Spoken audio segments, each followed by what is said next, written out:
My name's Carol, just a regular high school teacher with a love for old books and a quiet life. My world changed when I met David at the school fair. He was the main sponsor, the kind of guy who makes things happen without making a fuss about it. He had that quiet confidence and a smile that could light up the gloomiest day. It started with a thank you note I sent him for his generous contribution. He replied with invitation for coffee, saying it was the least he could do for the hard work we teachers were putting in. I remember walking into that coffee shop, my heart racing a bit, thinking, Carol, it's just coffee, not a moon landing. David was easy to talk to. We chatted about everything, from books to the best pizza in town. He had this way of making you feel like you were the only person in the room. Before we knew it, coffee turned into dinner, and dinners turned into weekends together. A few months in, he wanted me to meet his mother, Mrs. Winters. She's a bit old school, but she'll love you, he said. I was a bundle of nerves, wanting to make a good impression. I picked out my nicest dress and spent more time on my hair than I'd like to admit. The moment we walked into Mrs. Winters' living room, I felt her eyes on me like a hawk.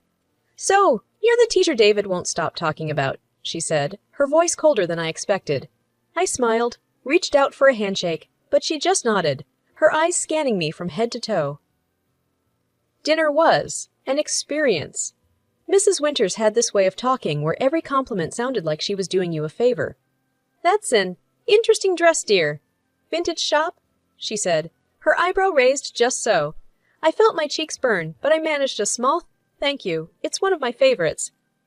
David squeezed my hand under the table, a silent hang in there, but the digs kept coming. A teacher, huh? Must be tough dealing with kids all day. Hope you don't bring that school discipline home, she chuckled, sipping her wine like it was the last one on earth. I really tried, to keep the conversation light, but it was like dancing on thin ice. David changed the topic, talked about his work, the weather, anything to steer away from the silent judgments being passed across the table. Fast forward a few months, and there I was, in a white dress, saying "I do" to the man who made it all worth it. The wedding was a blur of laughter, tears, and dancing. Mrs. Winters was there, of course, dressed to the nines and handing out opinions like candy. Lovely ceremony, though I'd have gone for real flowers. Not these. What are these, dear plastic? She said, eyeing the decorations. We moved into David's home soon after. It was a beautiful place, cozy and welcoming, except for the chill I felt whenever Mrs. Winters was around. David assured me it would get better, that she just needed time to get used to me. Moving into David's home felt like stepping into a new world, one where every corner held a memory of Mrs. Winters' reign. It wasn't long before I got introduced to her morning ritual, the infamous inspection. It started like clockwork every morning. The minute the clock struck 10, the front door would creak open, and in she'd walk like the queen of her castle. Mrs. Winters had this air about her, like she owned every inch of the place. Her first move was always to slip on those pristine white gloves, snapping them tight like she was about to perform surgery. "Morning, Carol, dear," she'd say, her voice dripping with a sweetness that never reached her eyes. "Just here to help you keep the place up to David's standards." I'd force a smile, my hands clenching the dish towel a bit too tight. "Thanks, Mrs. Winters, but I've got it covered." She'd tut and shake her head, already walking towards the living room. "Nonsense, dear. You're new to this. It takes a keen eye to keep a house like this." And then it'd begin. She'd glide from room to room, that white handkerchief in her hand sweeping over every surface. It was like watching some twisted ballet, her movements precise, calculated. "You see here, dear," she'd say, holding up the handkerchief, now with a faint smudge of dust. "This is what I'm talking about. Can't have David living in a dustbin, can we?" I bit my tongue, the words "it's not a dustbin" sitting at the tip, but I swallowed them down. David had asked me to play nice, and I was trying, really trying. The worst was the kitchen. That's my territory, I love cooking, always have. But she'd march in there like a general, inspecting the troops. "These pots aren't going to clean themselves, dear," she'd cluck, her fingers running over the rim of a saucepan I'd just washed. "It's clean, Mrs. Winters, I'd insist," my voice steady despite the storm inside. She'd hum, a sound that said, "I've heard better jokes." Well, we have different standards, I suppose. David's used to a certain way, you see. I'd nod, grinding my teeth so hard I was afraid I'd chip a tooth. It was the same every day. The living room, the bedrooms, even the bathrooms weren't spared. By the time she'd leave, I'd feel like a deflated balloon, all my energy sapped by her constant nitpicking. David would come home, all smiles and hugs, and I'd put on a brave face. "How was your day, love?" he'd ask, and I'd muster the brightest smile I could. "Oh, you know, the usual. Mrs. Winters stopped by to give some helpful tips," I'd say, the word helpful taking all my acting skills to sound even remotely sincere. He'd frown, that wrinkle appearing between his brows. "I'll talk to her, Carol. She means, well, she just has her way, you know." I knew. Oh, how I knew. But what I didn't know was how long I could play this game, smiling through the inspections, biting back the words that screamed inside me. Saturday mornings should have been about lazy breakfasts and staying in pajamas till noon. But in our house, they were about one thing, the dreaded family dinner. It wasn't just any dinner. It was the weekly performance, with Mrs. Winters as the stern judge and me. Well, I was the hopeful contestant, always falling short. I'd be up at the crack of dawn, the kitchen my battlefield. Pots and pans clanged, the oven roared, and spices danced in the air. It was my attempt, week after week, to impress the unimpressible, Mrs. Winters. David, bless his heart, would stumble in half awake. "Need any help, love?" he'd ask, rubbing sleep from his eyes. I'd shoo him away with a spoon covered in sauce. "Go get ready. Your mom will be here any minute, and you know how she is about punctuality." He'd chuckle, a sound that held a mix of love and a hint of worry. "Yeah, if you're on time. You're late. That's her motto." The clock hadn't even struck 6 when we'd hear the sharp rap on the door. Showtime. Mrs. Winters and Mr. Winters would step in, him with his warm smile, her with her eyes already scanning for faults. "Smells good in here, Carol. What's on the menu today?" Mr. Winters would always start off with a compliment, his genuine kindness a stark contrast to his wife. Before I could answer, Mrs. Winters would chime in, her voice slicing through the warmth. "I hope it's not that casserole from last time. Remember, David, how you had that stomachache?" David would wince, a silent plea in his eyes, begging me not to retort. "Mom, Carol's been working hard all day. Let's just enjoy the meal, yeah?" Dinner would be a tense affair. Mr. Winters would heap praises, his delicious "dear," and "you've outdone yourself, Carol," battling against Mrs. Winters's relentless critique. "This chicken is dry, dear.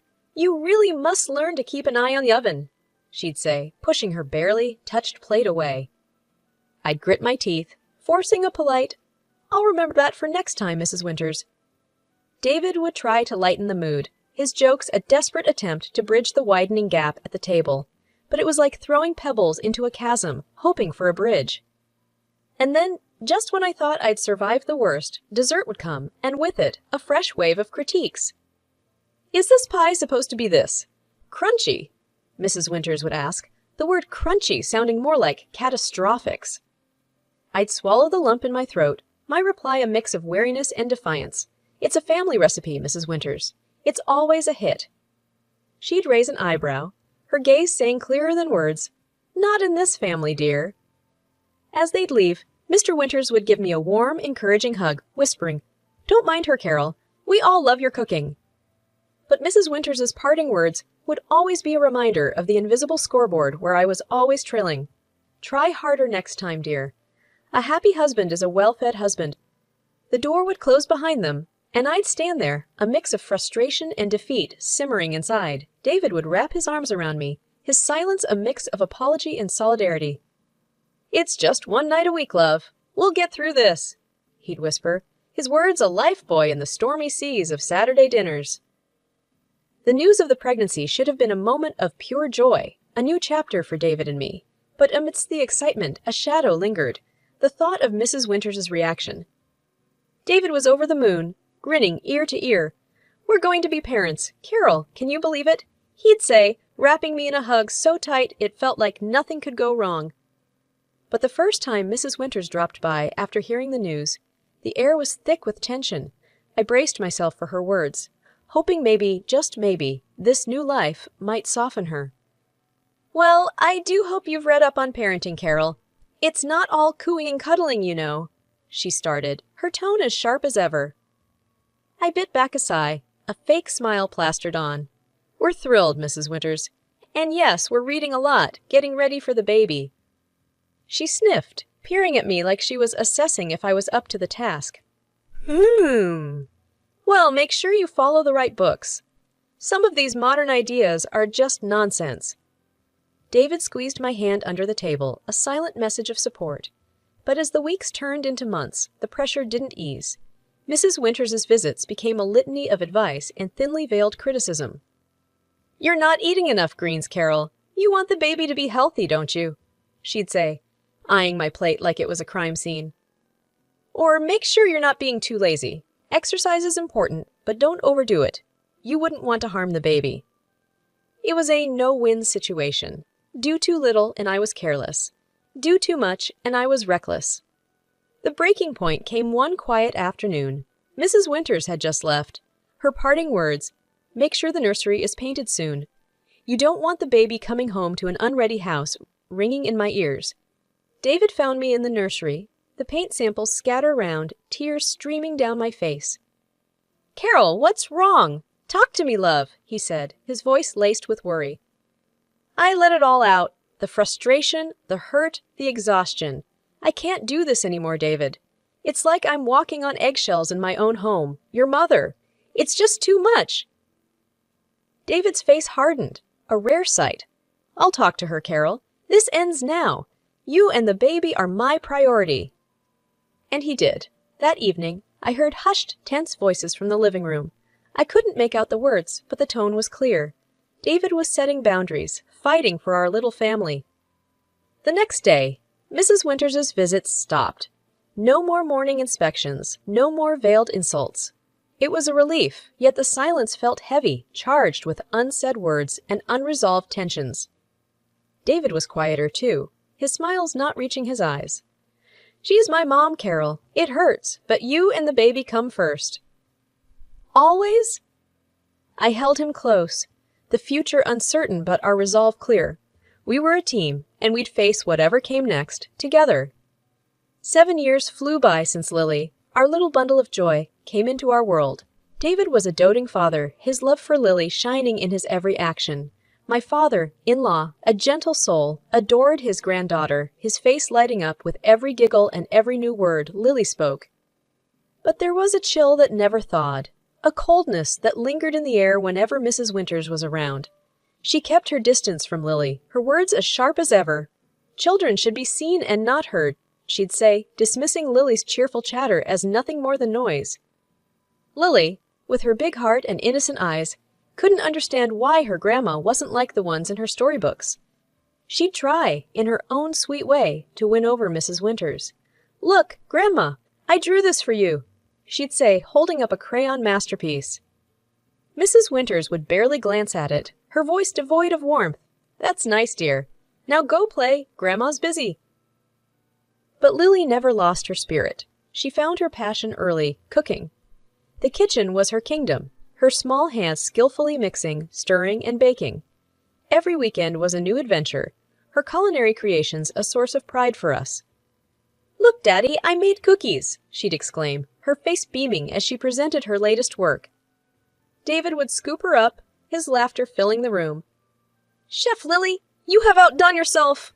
These are delicious!" Even my father-in-law couldn't resist Lily's kitchen magic. "My little chef," he'd say, his eyes twinkling as he took a bite, "you'll be running your own restaurant in no time."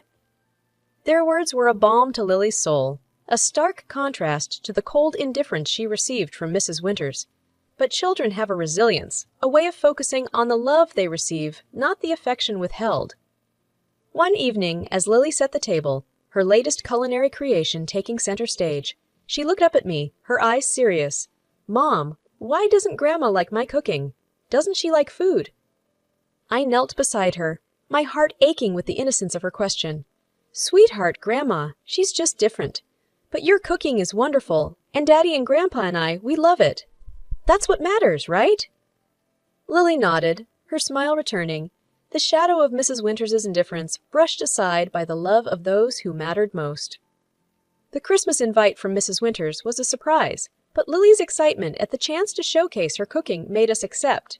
Together, we baked gingerbread and apple pie, her little hands working diligently, her eyes sparkling with pride. "Grandma and everyone are gonna love these, right, Mom?" she'd ask, her confidence as warm as the oven.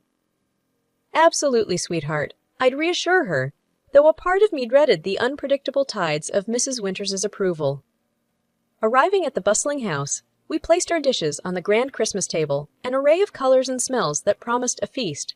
Lily's face was a picture of joy and anticipation as we mingled, catching up with relatives we hadn't seen in ages. But as we settled at the table, ready to share the meal and the joy of the season, Lily's excitement turned to confusion, then distress. "Mom, where's our gingerbread and pie?" she whispered, her small voice trembling. I scanned the table, a sinking feeling in my stomach. Our dishes were missing. Mrs. Winters at the head of the table was holding court, her laughter ringing out clear and sharp. I approached her, my voice firm but polite. "Mrs. Winters, the dishes Lily and I brought, where are they?" Her laughter cut through the festive hum, cold and piercing. "Oh, those." "I tossed them out, dear. We can't risk serving just anything to our guests, can we?" The room fell silent, the air heavy with shock and disbelief. Lily's eyes filled with tears, her dream of sharing her love through her cooking dashed in an instant. "But I made them for everyone. I worked so hard," she managed to say, her voice a fragile whisper against the weight of her grandmother's harsh words. Mrs. Winters shrugged, her eyes void of any warmth. "Well, dear, not everything made with love is fit for the table. Better safe than sorry." That was the last straw. David, who had always been the bridge between his mother and our family, stood abruptly, his chair scraping against the floor loudly. "Mom, that's cruel. How could you?" he said, his voice steady, but loaded with an anger I had rarely seen in him. "Lily poured her heart into those dishes. She wanted to share something special, and you just threw it away like it was nothing." Mrs. Winters's smile faltered, her eyes widening in surprise. This was not the mild-mannered son she was used to. "David, I was just—" "No, Mom, you went too far. Disrespecting Carol is one thing, but hurting Lily, your own granddaughter, that's something I can't and won't forgive." He interrupted, his disappointment and anger clear and unwavering. The room was still, the festive air replaced by a tense silence. Mrs. Winters sat there, the impact of David's words hitting her. She had expected compliance, maybe a few whispered complaints, but not this. Not her usually gentle son standing up to her, defending his family with such resolve. The air was thick with tension as we left Mrs. Winters's house, the festive lights mocking us with their cheer. The sound of Lily's quiet sobs was louder than the Christmas carols that played in the background. David's hand was firm on my shoulder, a silent pillar of strength. As we reached the door, Mrs. Winters's voice broke through the heavy silence, her tone desperate, a stark contrast to the cold disdain she'd shown earlier. "Please don't go. I'm sorry," she stammered, her eyes wet with tears that seemed out of place on her stern face. David stopped, turning back to face his mother. The room held its breath. "Sorry. Now you're sorry." His voice was low, but it cut through the room, sharp and clear. "You humiliated your own granddaughter, Mom. You broke her heart. There's no sorry that can fix that." Mrs. Winters's sobs grew louder, her composure shattered, but it was too late. The damage was done, and the cracks too deep to mend. In the tense silence that followed, Mr. Winters stood up, his chair scraping against the floor. His voice, when he spoke, was calm, but it carried a weight that silenced the room. "I can't sit here and pretend this is okay, Martha." "Not this time." Without another word, he turned and walked away, his steps heavy with the burden of a decision long overdue.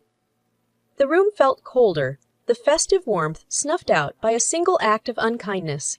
One by one, the guests stood up, their faces somber, their goodbyes muted and brief. The festive gathering was unraveling, the threads of family and friendship coming undone. As the last guest left, the door closing with a soft click, the magnitude of what had happened settled in the room. Mrs. Winters sat alone at the table, her sobs the only sound in the house that moments ago was filled with laughter and chatter. Outside, the cold air bit at our cheeks, a stark reminder of the warmth we'd left behind. David's arm was around Lily, her small body leaning into his for comfort. We walked in silence, the weight of the night pressing down on us. Back home, as we sat in the living room, the Christmas tree lights twinkling softly, a sense of peace settled over us. It was a fragile peace, one born from the chaos of the night, but it was ours. Lily, nestled between us, her tears dried, but the hurt still fresh in her eyes, looked up and whispered, "Are we okay, Mom, Dad?" David hugged her closer, a silent vow in his embrace. "We're more than okay, sweetheart. We're together, and that's all that matters." And in that moment, as we held each other, the trials of the night receded, leaving behind a simple truth. Family wasn't just about shared blood or shared names. It was about shared love, shared pain, and the shared resolve to stand together when the world seemed to crumble around us. The fallout from that chaotic Christmas dinner rippled through our family like a shockwave. The house felt different, quieter, the air still tinged with the remnants of that night's revelations. David was somber, his usual cheer dimmed by the events that had unfolded. "I'm sorry, Carol," he said one evening as we sat in the living room. The only sound the ticking of the clock. "I should have stood up for you and Lily sooner. I let it go on for too long." I reached for his hand, feeling the roughness of his palm against mine. "You did what you thought was best, David. We both did. But now we know better. We move forward together." He nodded, the lines on his face softening. But the true shock came the next day when Mr. Winters showed up at our doorstep, his eyes weary, a deep frown creasing his forehead. "Can I come in?" he asked, his voice barely above a whisper. David opened the door wider, concern etched on his face. "Of course, Dad. Is everything okay?" Mr. Winters took a seat, his hands clasped tightly in front of him. "I've been doing a lot of thinking since Christmas," he started, his voice trailing off. We waited, the tension thick in the air. Finally he looked up, his eyes meeting ours. "I can't believe Martha could be so cruel, so heartless to her own granddaughter. I never imagined she could go that far." David shifted in his seat, the weight of his father's words heavy on his shoulders. "Dad, Mr. Winters raised a hand, stopping him mid-sentence. "No, David, I should have seen it, should have done something sooner. But I didn't, and now I'm thinking about a divorce." The word hung in the air, heavy and unexpected. Divorce wasn't a word thrown around lightly in our family, and coming from Mr. Winters, it was a bombshell. "Divorce!" David echoed, disbelief coloring his tone. Mr. Winters nodded, a resolute look on his face. "I can't be with someone who shows such cruelty, not just to Carol and Lily, but to her own family. I've turned a blind eye for too long, hoping things would change. But after what happened at Christmas, I can't ignore it anymore." We sat in silence, each lost in our thoughts.